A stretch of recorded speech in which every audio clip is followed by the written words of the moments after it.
Latest news updates కోసం ఇప్పుడే download చేసుకోండి media effects app. Welcome to media effects. ఇటీవల తెలుగు సినిమా పరిశ్రమలో థియేటర్ బిజినెస్ బాగా ఊపందుకుంది. స్టార్ హీరోలు సొసైటీ రంగంలోకి అడుగు పెడుతున్నారు. అల్లు అర్జున్, మహేష్ బాబు, విజయ్ దేవరకొండ వంటి స్టార్ హీరోలు నగరంలో మల్టీప్లెక్స్ థియేటర్ రన్ చేస్తున్నారు. అల్లు అర్జున్కు AAA, మహేష్ బాబుకు AMB, అలాగే విజయ్ దేవరకొండకు వీడి పేరుతో హైదరాబాద్ నగరంలో మల్టీప్లెక్స్ థియేటర్లు ఉన్నాయి. త్వరలోనే మాస్ మహారాజా రవితేజ కూడా మల్టీప్లెక్స్ బిజినెస్లోకి అడుగు పెట్టబోతున్నారు.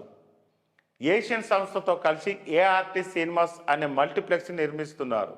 ఇదిలా ఉంటే హైదరాబాద్లో AAA పేరుతో మల్టీప్లెక్స్ థియేటర్ నిర్వహిస్తున్న అల్లు అర్జున్ ఇప్పుడు తన బిజినెస్ను మరింతగా విస్తరించేందుకు ప్రణాళికలు రెడీ చేస్తున్నాడంట. అయితే ఇప్పుడు తెలంగాణలో కాదు, ఏపీలో, అవును, విశాఖపట్నంలో అల్లు అర్జున్ AAA మల్టీప్లెక్స్కు ప్లాన్ చేస్తున్నాడంట. ఇందుకోసం వైజాగ్లో కొత్తగా కడుతున్న ఇన్ఆర్బిట్ మాల్ ఏషియన్ సంస్థతో కలిసి హైదరాబాద్లోని ఉన్నట్టే మల్టీప్లెక్స్ థియేటర్లు ఏర్పాటు చేస్తున్నారని టాక్ వినిపిస్తుంది. అయితే దీనికి సంబంధించిన అధికారిక ప్రకటన రావాల్సి ఉంది.